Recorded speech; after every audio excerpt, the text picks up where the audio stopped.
ईश्वर पर विश्वास।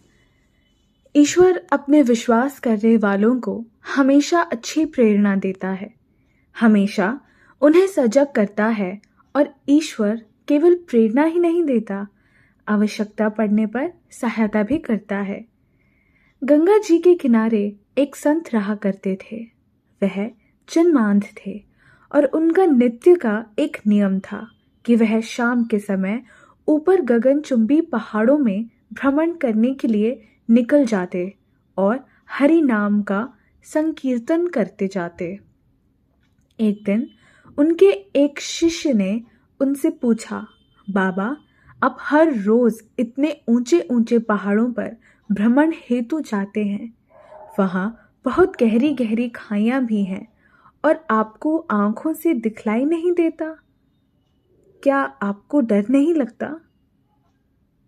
अगर कभी पांव लड़खड़ा गए तो? बाबा ने कुछ नहीं कहा और शाम के समय शिष्य को साथ ले चले। पहाड़ों के मध्य थे तो बाबा ने शिष्य से कहा, जैसे ही कोई गहरी खाई आए तो बताना। दोनों चलते रहे और जैसे ही गहरी खाई आई, शिष्य ने बताया कि बाबा, गहरी खाई आ चुकी है।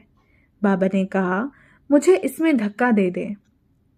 अब तो शिष्य इतना सुनते ही सकपका गया। उसने कहा, बाबा, मैं आपको धक्का कैसे दे सकता हूँ?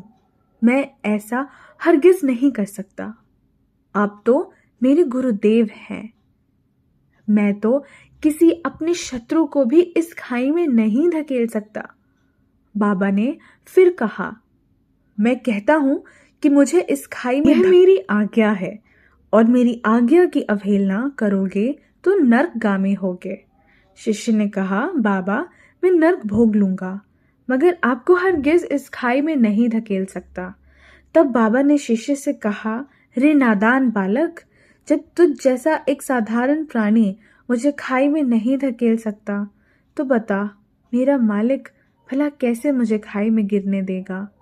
उसे तो सिर्फ गिरे हुए को उबारना आता है, गिरे हुए को उठाना आता है। वह कभी भी किसी को गिरने नहीं देता। वह पल पल हमारे साथ है, बस हमें विश्वास रखना होगा उस पर।